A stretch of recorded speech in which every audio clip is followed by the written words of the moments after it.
We good to go. Alright, I think we're in there. Yo ho ho! What's going on, guys? This is Grim Reaper bringing you One Punch Man, chapter 127 review. Now, just off the bat, we got to specify that 126, or the Garou versus Darkseid chapter, is part 2 or a continuation of 126. So there is not a 128 yet. I know we had a prediction video that was calling it 128, but the actual chapter is 127. Darkseid fight is part of 126. That was before that as well. So, with that being said, let's get into it, man. You guys already know. I also want to apologize for the thumbnail. It was addressed to me both in the Discord. I think somebody else was also affected by it, but like thumbnail, put the Orochi review in the thumbnail. Shouldn't have done that. Apologize. Super excited. Yeah, you already know. We'll get it done next time. It'll be different. We'll put some other shit in there. We'll try and hide the surprise for you, but with that being the case, especially people that want to follow along, I really do apologize for that because I know a few guys have started to like get the OSTs on and like actually read the chapter when you're reading along with me. So the next few live reactions will be tailored for that, especially, so we can get the entire rest of the base to start doing that. But let's get into the review. All right, so Orochi's back. I know, bruh. I know. Like everybody was talking about, like he's dead. There wasn't really that many strong hints to say that like he was gonna like return. We just had like that little dialogue at the end whenever he was dying when his head came off. But aside from that, Orochi being dead was almost like something that was concrete. One did an amazing job. Like he's a trope specialist, so he plays with like cliche things, tropes, all kinds of storytelling, like aspects and strategies. He's a master of them, manipulates them in all different kinds of ways. That's why he's a renowned author. So he gets us using the same trope. It's like iconic trope of One Punch Man, of like taking the individual out with a single attack, a single punch, and he does it. And he leads us on to this point where like we don't really expect more. Like we were disappointed before. We saw Deep Sea King, we saw Goketsu. We know how these things turn out. Saitama shows up if it's not a crazy monster and he just takes it out with one hit. So to see that, we're not gonna expect more. It's the norm. It's what's supposed to be. It's logical. And now we have him coming back. So it was a great way to hide Orochi's return. Not many of us were expecting it. It opens up so many different doors, and it makes this arc. It unnarrows this arc to a previous extent. We were all talking about how like there were now a few things we could focus on, as we thought that hurdle had already passed. We were talking about overcoming the black sperm situation. We were talking about seeing Garou overcome Darkseid in different situations that will happen in consequence of that. Garou actually meeting Saitama towards the end of this arc. We were already talking about those final points. And to have this come back up lets us know that like we're not even close to the end yet. This arc has been amazing. I think we're like 2 or 3 years into the running of it. So far, it's just crazy fight after crazy fight after crazy fight. It's so hype up there. So with Orochi's return, let's first talk about what he's doing. So it looks like that he's absorbing different monsters around him in order to like gain his strength back. He mentions blood several times. I'm not sure if like he's taking abilities, if he's like gaining powers because of that. Maybe it's just energy that he's rejuvenating, getting back to his original state. If he isn't taking powers, then I don't think it's really a threat to like any hero. Like, for example, King, there's one of Orochi's blobs in the vicinity of King. I wasn't really too like surprised or too like stunned by that because I don't expect King to be hurt or have to deal with that negatively. And it's Tario's right there. So unless he starts taking people's powers by absorbing them, then I don't really see too much trouble about like Orochi going around getting stronger. The problem is that in this broken up state, he was going to form his dragon heads in different places. Tatsumaki didn't sense it, and she took a huge hit. It hurt her. It hurt her. Wasn't expecting that. So if he can do that kind of damage in that small of a state, what happens when Orochi gets unified? We saw what he was capable of up against Saitama. Even his speed, his combat speed, movement speed at that size is incredible. He was able to dodge Saitama, and then he can counterattack. This individual is capable no matter how you look at it. But up against Tatsumaki, we hold her in super high esteem to the point where like she can combat the dark matter thief ship confidently and then assault it. So the question that is gonna prevail, we already have it on one of the YouTube community question. Check out the community polls to add your vote in. Is the hype for Tatsumaki at the same level as the hype for Orochi? Does Orochi have more hype, more feats? Like how where when you picture Orochi, the pinnacle of Orochi, his power level, right? Where do you see him on the ladder? Like, are they close to each other? Is Tatsumaki way above him? Is he way above Tatsumaki? Like, what are the range differences? Because I honestly don't know. I don't really like. I just expect her to win most things. And if there's gonna be an opponent that like she has trouble with, it has to be a strong opponent. It has to be somebody who's like pretty tough, who like no matter how much damage they're taking, no matter like how many times they're failing, that they can produce an equal amount of destruction and stay in the fight, not just be getting manhandled the entire time, even if they are taking damage. Like, it has to be that tough of an instance, because I think Tatsumaki can be the same way. Like, she's in this strong because she's never been hit before. It's not like some Katakuri thing in like One Piece. No, like I feel like Tatsumaki's been in like she's this strong because she is this strong. Like, it's not like she can't deal with somebody at this high of a level. She's very efficient with her powers, no matter who or what it is. She doesn't play. She says to always don't play with your monsters and finish them off swiftly. So I'm assuming that's going to be the case in this encounter with Orochi. Now the difference is that Orochi is now, how do I put this? I'm not sure if this fusion thing's going to happen. This is what Psychos, after taking her elixir and getting into this stronger state, is alluding to that she wants to happen. Now, beforehand, she's stronger. She's using laser cannons now, shit like that. Not to mention, she was able to pull down Tatsumaki from the distance that she was, and they pulled it towards each other, and then they clashed. So Psychos isn't weak right now. She's able to fight. She's getting Tatsumaki more excited than usual. So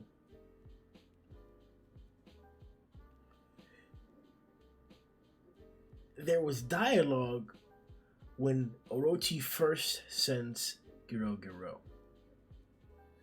He said, blood. Realized they were fighting, and it started coming up towards them. And he attacks them. This is something that we speculated and contrasted in the One Punch Man podcast, which should be releasing tomorrow. Check it out. Make sure you like, subscribe, and make sure you get a notification for it beforehand, so you can be there for the premiere. But we discussed whether Orochi attacked both Garou and Tatsumaki, or just Tatsumaki. If you look at the sequence of the panels, it seems indiscriminate to an extent. And the second attack, Garou was actually in progress, or in the middle of escaping, or like speeding downward towards where she sensed Orochi, before he even let off the cannon. So it's hard to tell whether he's just attacking Tatsumaki, or whether Orochi has some more nefarious intentions.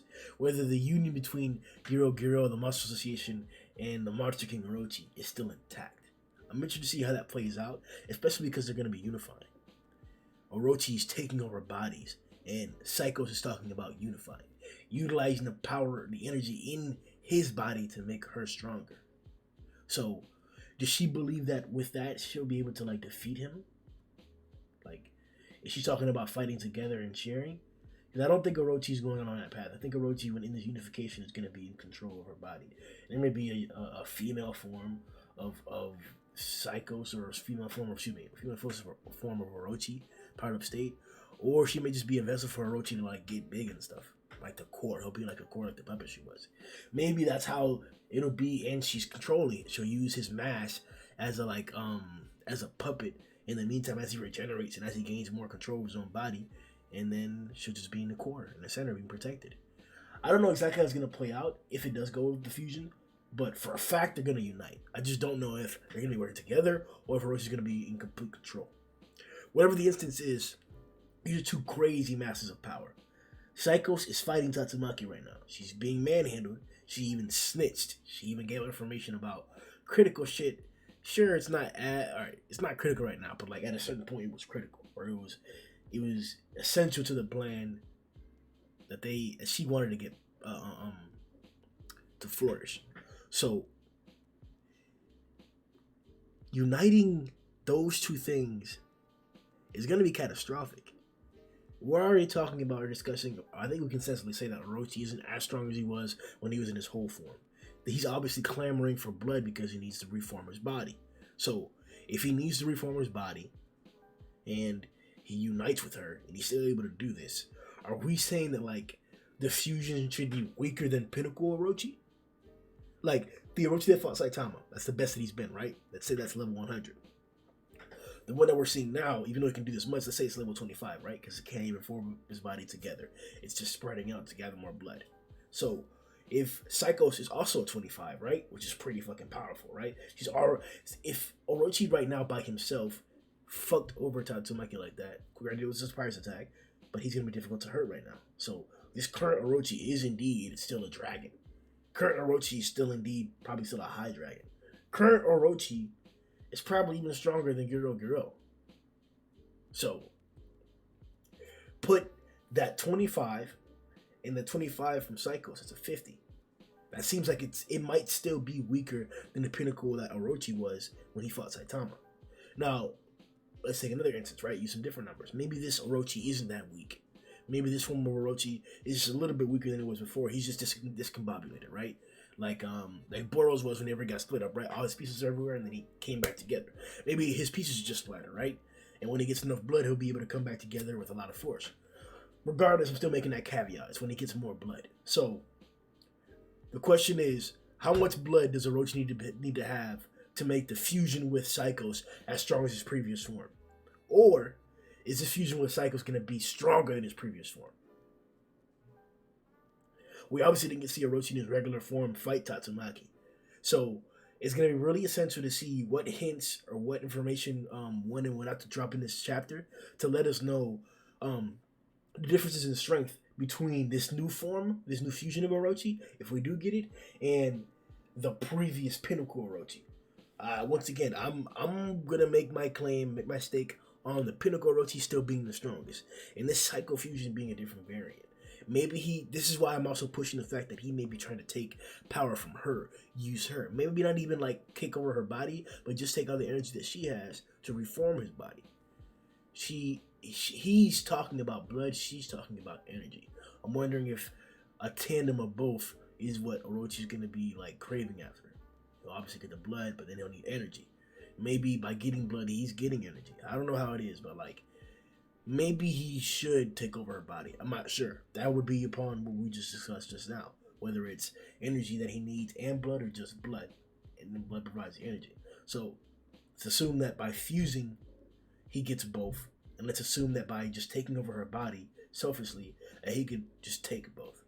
Whatever is more beneficial, I still think that like he's gonna need more. I don't think that the single vessel of Garou should be enough to like replenish the full power of Pinnacle Orochi. So I guess the question in the comment section would be, are we ever gonna see Orochi back at that strength level? Is this new fusion form gonna be stronger than what we saw before? And like, can Orochi really do this? Another thing that I want to at least bring to your mind for a second, because we can't be here for too long. Is Saitama going to finish this off again? This goes into the strength a bit, right? If Orochi is as strong as he was up against Saitama, if that strength level is stronger than what Tatsumaki can be at, right? Then he may be the only one who can come back in. Orochi getting stronger and regenerating, getting his blood is just surpassing Tatsumaki. And he'll eventually be at a point to where maybe you're going to need a group of guys to actually fight Orochi. Maybe you're going to need Saitama to come back and actually kill Orochi after a deep sea king type struggle. I'm not so keen on Saitama showing back up to handle him. I don't want that whatsoever. That's not what I'm trying to get at. So like, however that'll turn out, it's whatever. A few more things to touch on. King's badass power. Tario was able to tank the King engine and shit. He was staring down and the fucking tank, bro. Tank. But besides that, I think that was about it for the chapter. In terms of, excuse me, I gotta take that shit. In terms of predictions for 1 to 8, give me Garou. Fuck this. No, don't fuck this, right? It's so fire, bro. This is what I'm talking about, bro. 1 to 8 could be great for so many, bro. Now we got Orochi back, bro. We got the Garou fight, bro. I'm not gonna lie to you, bro. Like, it's teetering again, bro.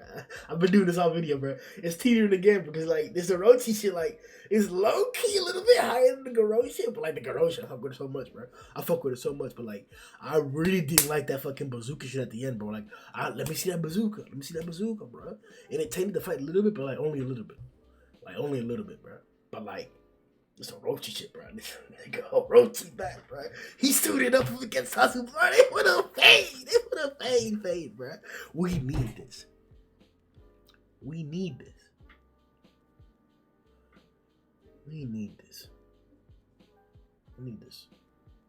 So, if you think we need it, go ahead and like the video and then tell me how much you need it in the comment section. If you want to discuss any things that I mentioned in this review, come into the Discord. The link is the first link at the top of the description. Click that. You'll be taken to an app if you're on your phone. You'll download the app real fast. Small memory, whatever, and it's a discussion forum. We're going to talk a bunch of different One Punch people about all the different types of One Punch all day long. We're literally there all day long. We've got people from all over the country and all different countries. British, we got a lot of Englishmen, bro. Canadians, fucking Africans, South Americans and shit, Americans and shit like that, bro. Like all kinds of niggas be coming through out there, bro. Europeans and shit. So come through. Yo ho ho.